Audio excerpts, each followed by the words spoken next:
I do believe that you have to work on your self-worth if you're going to change your financial worth or your life influence or your ceiling in life. I think the self-check conversation is so unique, and you constantly reminded me, like, it's okay if you fail. It's okay if you fail. Not everything has to go perfect. You're more empowering of me than you are of yourself at times. This is a moment where we look into the camera and go, there's a lot of you listening who are self-checks. A lot of you listening who are way underachieving in comparison to your talent, your ability, your intelligence, your gifting.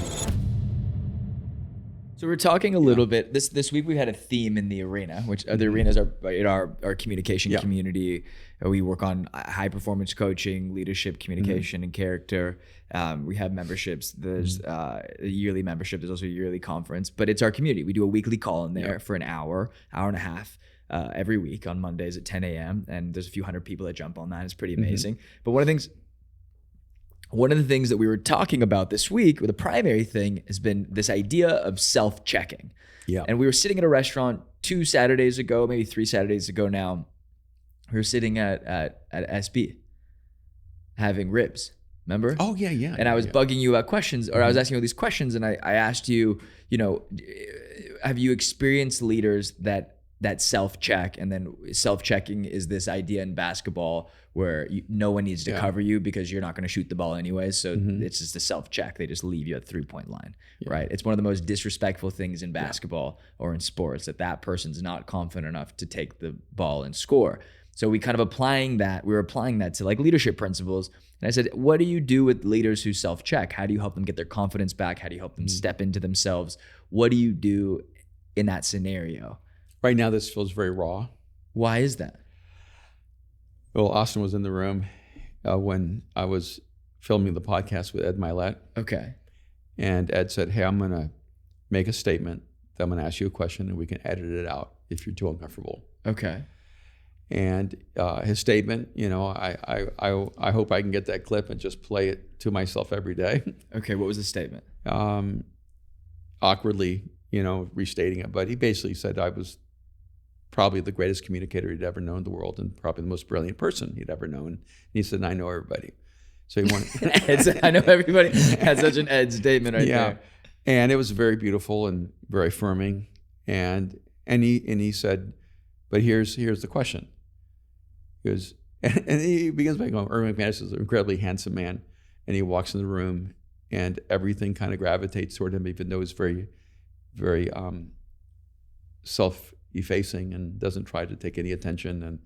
And then before you know it, he's the most brilliant person in the room. And he goes, but you lack so much confidence in yourself. He goes, I kept thinking to myself, if anyone had his kind of talent, they would just be huge. And he goes, now Erwin is big, he's huge, but not as huge as his talent is. He goes, Erwin, do you struggle with like self-confidence or self-image? He goes, because it always seemed to me that you don't know who you are. And it was very uncomfortable. And when you say about self-check, what he's describing is me being a self-check. Yeah. And he's basically saying, if you're Michael Jordan, why are you playing? Like, why are you playing like you're, in the D League? Tyrone Lue. Yeah, I couldn't think of who. Bronny James. I'm sorry. Yeah, I like Bronny. I like me Bronny. too. I like Yeah, Bronny. yeah. And I said, yeah, I've always struggled with that. And I said, I'm not a person who wakes up in the morning going, I'm awesome. I'm more talented or more gifted or more capable. I'm just not that person. And so I told Ed, I said, having you in my life, I started absorbing some of Ed's confidence and absorbing some of the mental structures he has that I felt if I added, I could have a greater impact on the world. And I said, you let voices into your life early that diminish you. Yeah. And then it becomes who you are. It becomes a voice of you to yourself. And so he was describing, Erwin, why would you be a self-check when everyone knows you're the person who can hit the three? And I've had to fight through that throughout my life. So I don't... What'd you say? I said, you're right, Ed. You're describing my inner world. And I've had to struggle with that all of my life. And some of it I can identify at times in my life where it reinforced my sense of insignificance. And I spent so much of my energy trying to be loved and accepted rather than to pursue my own uniqueness. And I just never had that internal thing that said, I don't care what anybody else says or what anyone else thinks, I'm just going to go do this. Yeah. You know? And I said, even someone who was around, you know, my faith, I never wanted to bring shame or embarrassment to who Jesus is. And I wanted to live my life in a way where no one would ever question my integrity or question my motivation. I said, even still, I still had haters and I still had people who would attack me and question my integrity or my motivation. So I had to realize no matter what I did, someone was going to be mad. Yeah, and I think this is it. This is the self-check moment. You solve the problem by not stepping into the light. Because when you're in the light, you get the heat. And you have to decide, I want the light and the heat. It's a weird place. We have to go, I want the light. I want to be the person with the ball in my hands. You want the spotlight. I want, the spotlight. Or like you have to lead it. It's your thing. Yeah, I'm not going to hide. Right. I'm going to step up. I'm going to volunteer to fail. Right. And then part 2 is? And I'll take whatever comes. No, but that's crazy. You said, I'm going to step up to fail. No, I volunteer to fail or succeed. No, but it's crazy because in Ed's head, there's no failure. There's no failure. It's just, I'm going to do this because I win. Yeah. Yeah. Yeah. Oh, and I sent you that clip from Ronaldo. I don't know. I didn't watch it, but I did tell you yesterday. No, I did tell you yesterday. What was the like?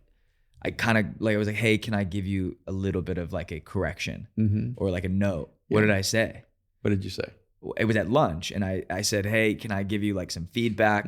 Something that I've noticed you've been doing a lot in some of our calls on the arena is, hey guys, I'm not an expert, but. And then you follow it with something that an expert would say. So I just was like, hey, it's actually like if you can't say it with like the self-advocacy of the confidence of, I know this to be true. This is the difference. I know nothing and I can say I know this to be true with no guilt or shame. But you and then I asked you, I said, why do you preface some of the most brilliant things that you say with, I'm not an expert in this category. I just happen to know something only an expert would know. But no, I don't know if there's any there's teachers teaching, professors professing, presidents presidenting, kings kinging, and a lot of pastors pastoring about things they have no idea about. You know what I mean? Yeah. And you have a plethora of knowledge.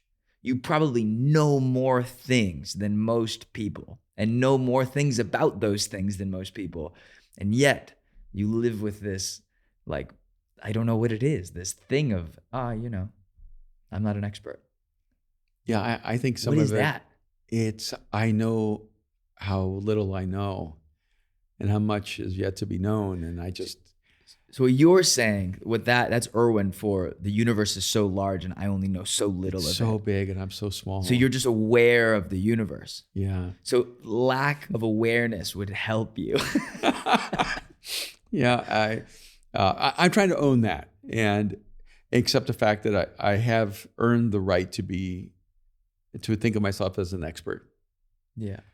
And that I have expertise that I've developed in my life, and that I've helped some of the most significant people in the world and mentored them and coached them, and that I get to do a rare thing that many people don't get to do, which is what? To help the best of the best in the world become better. Yeah, like and we don't talk about this. When I talk about what we do, it feels like I'm lying, because it's like so outlandish and so ethereal in one sense. But I'm like, no, we're at the Rams game and you're texting with the coach while they're, like before and after and while they're doing it, and you're sending encouragements and insights and ideas, and to a brilliant coach, probably the best coach he's the most winning coach of the Rams. And you get to have those relationships. We're at the show and you're texting with Jer, like things about the show in real life time. So you get to live with this active feedback with some of the most influential key industry leaders in their field who would 100% on God say they're experts Yeah. in those fields. Maybe not Jared, because he's kind of like you in that, you know. But what is it about? Because I look at it and I go, oh, I love screaming from the rooftops. I think you're the best communicator in the world. I think you are. I think you may not always be the most effective because you're not like a salesperson in certain, but I've seen you. The only thing that you feel comfortable selling, quote unquote, I don't actually believe it's selling. I think it's you tell people about Jesus like it's the thing that will genuinely save their life and change their life because you believe it is. I believe it is too. But you have no problem doing that for someone. It's true. Like that's the area where I'm like, you hold nothing back. You know what I mean? Yeah. So what is like how do we let that spread into everything else? Because I think I have that too. I think there's a self-check. Yeah. I would play, literally in basketball games, I would just be, I don't want to play offense. I'd play defense. And I think I'll just play defense. This is a moment where I think in a very real way, we look into the camera and go, there's a lot of you listening who are self-checks. Yes. A lot of you listening who struggle with the same thing. Yes. A lot of you listening who are way underachieving in comparison to your talent, your ability, your intelligence, your gifting, your calling. And so, you might look at me and go, you've succeeded so much, but I want you to know that all my success is while carrying that deficit. And you just have to decide. And I made a conscious decision. I would not be a self-check, that I would not let missing the ball make me hesitate from shooting again. I've had bad talks and I just didn't let that bad talk tell me I couldn't get back up there. I was going to have a great talk was coming. Well, a great book was coming. You're wild about the talks because you spoke 2 great messages on Sunday. You did one at 9:30, did one at 11:30, and you're like, just don't let them use the 11:30. And I'm like, no, I just listened to both. 11:30 is it. Like both were great, but you just took off at the 11:30 in a different way. The room was, I think, even more with you, just in that way. And you're like, yeah, but I just said like 2 or 3 different words wrong. And I'm like, that's what experts say. No one would know that you said 2 or 3. Like I sit with notes and write those things down. Timestamp, said this word wrong. I didn't even catch those. And you're like, yeah, but there's just, little nuance. Yeah, but one of the shadows of a seer is that they're a perfectionist. I know. Yeah. So you can see everything that was wrong with what you did, everything that didn't meet the standard of your vision. And a seer is one of the 7 frequencies, which is the new book and the assessment. Yeah. So if you need to take the assessment so you can kind of follow along on some of these references. But that's where I see the brilliance that I think a lot of people don't get to see. I think they get to see the finished product. And I think most people know you're a phenomenal communicator. But I really appreciate you sharing it because I think that that's a struggle a lot of people have, but don't feel comfortable enough. Like you've been doing this for 40 years. Yeah. And I do think that our friend Jamie Lima, when she talks about you cannot exceed in your worth, your level of self-worth. I think it's really important. It's kitschy. Okay. But sometimes, the cliche is rooted in the reality. Okay. And I do believe that you have to work on your self-worth. Okay. If you're going to change your financial worth or your life influence or your ceiling in life. And I feel like that's a part of my own journey. But I also think you have to find ways to give yourself permission. Okay. Like I always saw myself as a permission giver because I realized early on the number one thing people needed was permission. They just didn't know who to get it from. Okay. But it was hard to give myself permission. Why? You're like the most empowering person I've ever experienced. Well, I'm hoping I live long enough to be able to live in absolute permission. Like if I have a drive in my life, it's not a number of how much money I want our company to make or how many books I want to sell or how many people I want to mentor or train. It's very personal. I want to know I've lived my life with absolute permission to be myself and to pursue my most insane dreams and to live at an optimal level of performance. And I don't think it's too late for me. I don't think I'm too old. And that's the journey I'm on. So what are 2 or 3 different things you're going to do to change the self-check nature? Well, I mean, I think it's some things I am doing. Okay, can you just walk us through it real quick, just like in 60 seconds? We left the security of a publisher to go do what we wanted to do. A great publisher. A great publisher. Publisher who liked us. Yeah, and I know the president, and they, yeah, met me for lunch for me to stay. So I left a wonderful situation to go create what we imagined we could do. Yeah. So you have to leave any level of security that does not move you into the future you imagine. And I did leave a lot of security. They would pay me a lot of money. More money than I can pay you. Like that was, you were foregoing in advance. Left a lot of money, a lot of security, a lot of prestige to pursue a complete free flow of ideas and of beauty and artistry. We're doing what we want to do without any restraint in that. And I think that's a part of what I'm doing. High risk for high uniqueness. High reward. Yeah, well, we believe the high reward's coming. I believe it. But for me, it wasn't even the high reward. It was the high uniqueness. I just want to do it the way I want to do it. Meaning the book, the cover, the title, the subtitle. The writing, the artistry, everything I want. The paper, the ink. Yeah, if the world rejects what I have, I want it to reject what I have. But I think for something, and maybe this is a fluke, and I hope not, but this book is performing better than any book I've ever written. We've ever written. Yeah, I don't think it's an accident. I don't think it's not an accident. I don't think so. You have to trust your vision. That's a part of not becoming a self-check. Yeah. You have to trust your vision. You have to trust your perspective. Yeah. Like I've crafted a unique perspective of everything I do, and I have to trust that. And I limit it. I've limited my writing and my designs, my in every arena. I've realized that I'm still on a journey to express myself in the full measure of what I see in my imagination and what I have in my heart.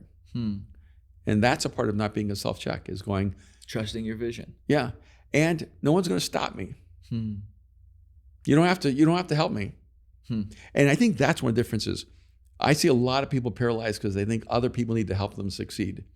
And they get bitter going, people didn't show up for me. Yeah. No one is responsible or obligated to help me succeed. No. But I am responsible and obligated to give my life fully to what I feel called to accomplish. And I think the moment you take ownership of that, you are so much more powerful.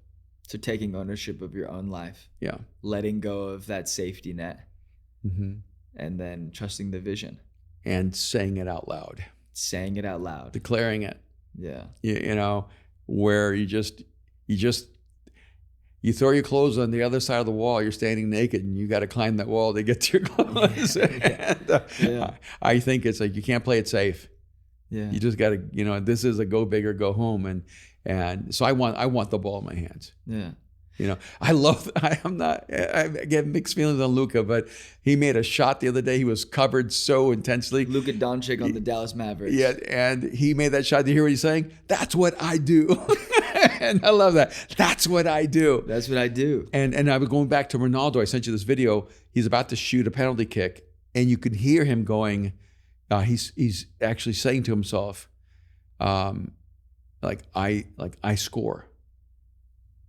I do this. He actually has like a little mantra of this is who you are. You make it. Yeah. And it's just this powerful moment where one of the greatest players in the world, one of the greatest athletes in the world, is having to remind himself, he's telling himself, this is what you do. You score. These are your moments. This is what you have prepared for. Not just go do it. He's not trying to figure out who he is. He's telling himself who he is, and then he goes and proves it. I think the self-check conversation is so unique. And I think, I would say this is like, you're more empowering of me than you are of yourself at times.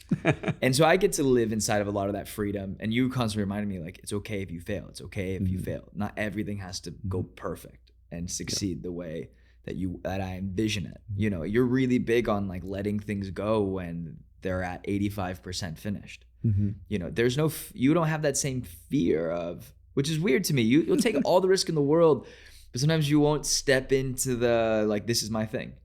But I'm the same way. When people ask me what I'm doing, I'm like, I don't know. Try to make more money than we spend. You know, like that's the function of it. But really, we've built such a beautiful ecosystem that I've really become proud of. Yeah. Like, I love that I get to say we're in publishing. I love that we get to say we're in consulting, and we built the thing called The Arena, and we pick cool names and we build cool things, you know? And I don't know. I just hope that this conversation helps someone listening unlock their own internal structure and go, I've been a self-check, but I'm gonna take the ball. I'm gonna shoot. Yeah. Not so I can become famous or for my like glory, but to help the team. Because when you don't show up your best and you don't have the courage to at least try, you're actually hurting the people in your life by not bringing your best self there. I love that.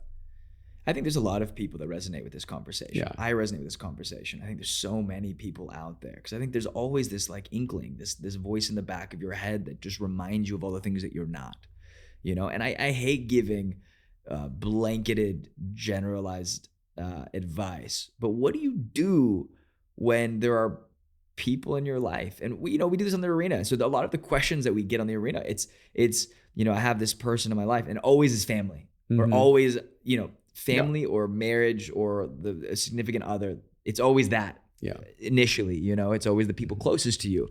How do you create a culture within your friend group, your marriage, your relationships, where you create a culture of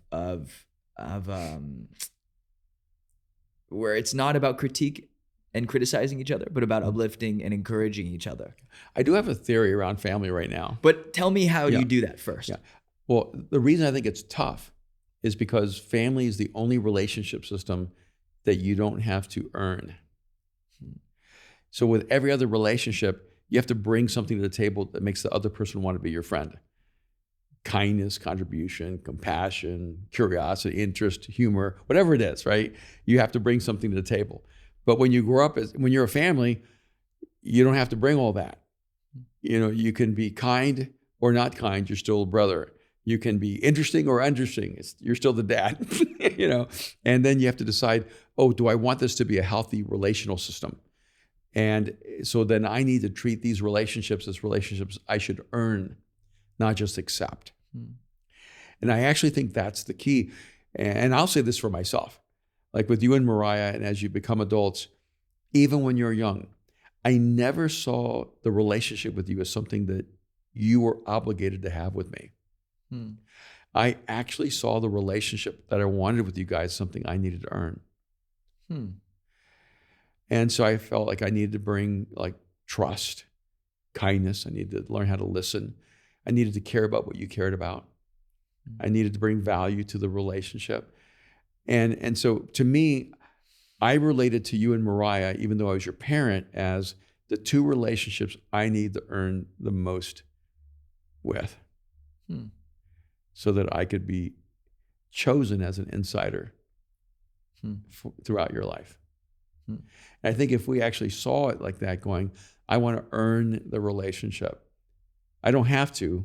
I'm always going to be a son. I'm always going to be a brother. You know, I'm always going to be a sister, you know, and I'm always going to be your dad, even if I'm a terrible one, you know. Yeah, that's the tough thing. And I think that's the reality for most people, is that they have to decide, right? Because the family, there's friends are chosen family.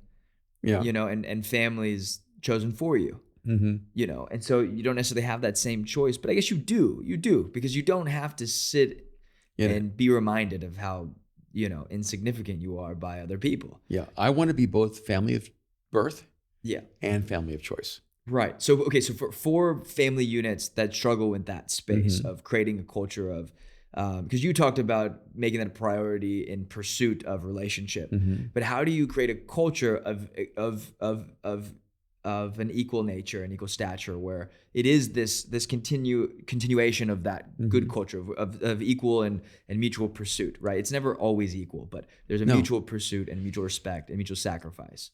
Unfortunately, it only works when you have no expectation of the other person.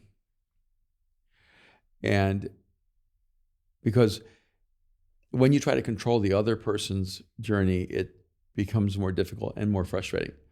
Like there were definitely seasons in like our relationship where I just told myself I can't expect anything from him. He's got a journey to go on. So I need to, even if you only contribute 20%, I can't go, well, then I'm going to contribute 20%. I felt like I needed to contribute 100% of what I'm capable of. And so what I just try to remind myself of is the people in my life are giving me all they're capable of giving me right now. Man, hopefully they'll be able and be capable of giving more because maybe I need more or I want more. But there have definitely been seasons where I go, I just have to remind myself this is all this other person is capable of right now. And it's helped me keep my expectations in a realistic space. And fortunately, it hasn't been a permanent situation in my life. I've been married 40 years. You cannot have the same expectation on your spouse every day for 40 years. There's some seasons that your expectations are close to zero. And then some seasons where your expectations are close to 100%. And you have to learn how to mitigate that and how to relate to that in a healthy way. But there's no relationship in your life that will ever be perfectly satisfactory. One thing that I've noticed in dating, and this is just my friends dating, is like one thing I've noticed with my guy friends just on feedback, and then and then what I tell my female friends, just giving feedback from my male friends, right? They're not dating each other, but a lot of it is and I don't know why, right? And so I think it goes for both ways. I'm just telling you from a male perspective. One thing I've sat down with like girlfriends of mine is like, hey, do you tell him the things you tell me about him? Right? That's a great question. Because we live in a society where if you give praise to someone or say something kind, one, it really is dependent on if that person's willing and able to receive that and capable of receiving that encouragement or that compliment. But two, I think we live in an era where we withhold a lot of kindness and generosity with our words and encouragement. So I always tell them, I'm like, hey, you're saying all these wonderful things about him. Have you told him this? Oh no, of course not, I wouldn't tell him that. Well, why wouldn't you? You think all these wonderful things about this person. I guarantee it would change their week. It would for sure affect their day. Maybe change their week, maybe make their month.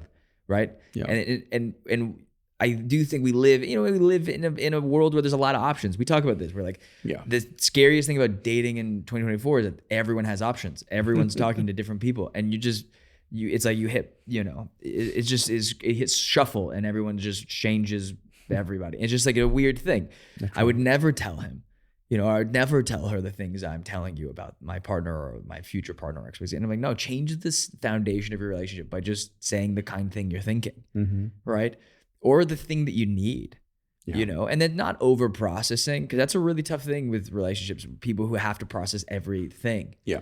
It's like, okay, sometimes things just don't need to be said, but I do think the good things need to be said. And sometimes the bad things need to be said. Hey, you're not giving me this. Like I wish as a son, I couldn't have fully processed what you needed, but I think if you had said it, I would have worked towards that need, and so I think there's a lot, but I also know that like, I know when you travel, I'm not the priority. Like I know when you're with mom, it's not about me. I know the parameters of our relationship, and like when I can get a text back, when I can get a call back, and when I can actually hang out, And so and so there's like different nuances, but I do think there's a huge shift in that building belief in others is a great gift. And a gift, I think, and an art I think we've lost in modern young society. Yeah. Of this, not just hyping someone up, but finding like what are the things that makes that person sitting across from you tick? What do they look inside themselves and go, I'm proud of my work ethic, or I'm proud of how I look, or I'm proud of the way I dress, or it's from depth to like meaningless things. And then finding those like pain points that could be positive and really feeding the positive side of things. I am like really convinced, maybe because I'm not a natural encourager, that we just live in a world that just isn't encouraging enough. And so I think like things like that, like self-check is reminding. What I love about JJ Redick and Bronny is JJ's not lying about Bronny's value. He knows what Bronny brings, and he told him, this is what I need from you to go work on in the summer for you to bring value to the team. And I'm like, that's such a healthy relationship. Hey, I know I'm getting you because you're your dad's son, but how I make you your own person is by helping you bring value to the space. You know, so it's like, it doesn't matter how you get in the door. It just matters you stay in the room and build the house, you know? And it's true. And if you have someone in your life who actually can see you and help you be positioned in a way where you bring your greatest value, that's one of the greatest gifts you'll get. You know, and it just, I don't know why I thought of this. When I was in college at Chapel Hill, we ended up playing intramural football, and it was huge at Chapel Hill, hundreds and hundreds of teams. And I was asked to put together a team. I think I had like 200 people try out for my football team. That's crazy. It was insane. And so I had tryouts, and I told everyone, it's going to be position specific. Okay. So if you try for running back, you're going to be measured against the other 8 running backs. And if you're going to try out for, center, whatever. And so I did it like that. And I had a friend that I really liked. He was an okay athlete, but he was a wonderful human being. And I told him, I said, try out for center. He said, no one's going to want to be the center. And I want you to make the team. And he goes, you got it. And just did it. He tried out for center, and he had no competition because everybody wanted to be the wide receiver, a running back, a quarterback, a safety. Big three, but I was the quarterback. So, you were the quarterback, your team. That does not surprise me. And, if you tried out for quarterback, it was really disappointing. And then one guy came up, he tried out for running back. He was kind of a very chunky guy, not a bad athlete. But he wanted to be a running back, and we had great running backs. And he didn't make the team, and he came back and he said, why am I not on the team? I'm better than him. You should have picked me over him. And I said, he tried out for center. You tried out for running back. That's why he's on the team. He goes, yeah, but I'm the next best player. And he was. So you just cut the next best player? Next best, 12th best, 25th, because I picked 24 players, And I said, but this is what I'm going to do. We're going to create a second team because we got another 100 guys who want to play. And you're going to be the captain of the second team. He goes, what? I said, yeah, and I'll make sure that you get to be the captain. You're going to put together this great team. I'll help you design it. So put together a second team. But my guy stayed, and the reason was because I valued that guy so much. I said, if you try out in any of these other positions, you will not make it. But if you try out for this, I'm going to be the quarterback, and I need someone I can trust. I need someone who can snap me the ball really, really well. It's a shotgun kind of situation normally. And he got really good at that skill. And I did that throughout the years. I'd find a friend and someone that really valued it, said, hey, try out for this position. Learn how to be the goalie. Everybody else wants to be a forward, the wing, the midfielder in soccer.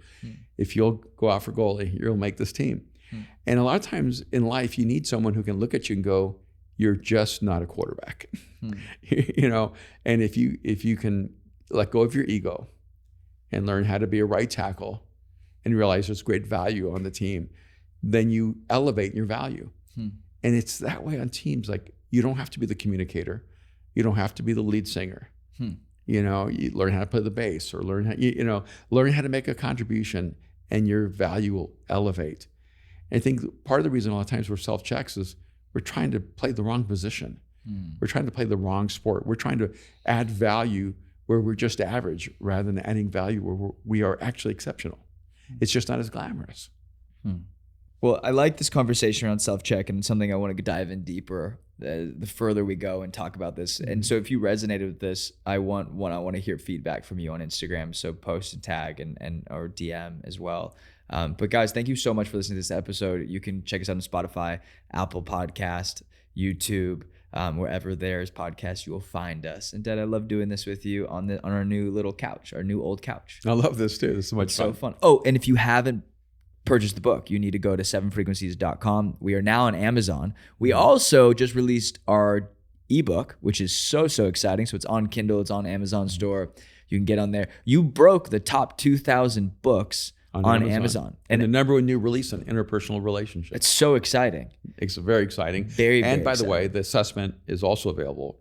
Yes. And so if you have not taken the 7 Frequencies assessment, go to the7frequencies.com. And you can take the assessment. Yeah. You can only take the assessment there. Yeah. So go buy the bundle or buy the assessment test on its own, and you can take the assessment and jump on here and know everything that we're referring to. It is going to be kind of like the thesis and foundation, one of the foundations of what we like draw from and refer back All to. time. So Yeah. join us on this journey. We love you. And if you're part of like organization, church, team, business, you want to do it with your team, you want to buy a bundle, go to the website, go to erwinmcmanus.com. You can also hit us up. You can DM us, email us, info@erwinmcmanus.com, and get more information, all of that. But we will see you guys next week. All right. Have a great week. Love you, Dad. Love you too.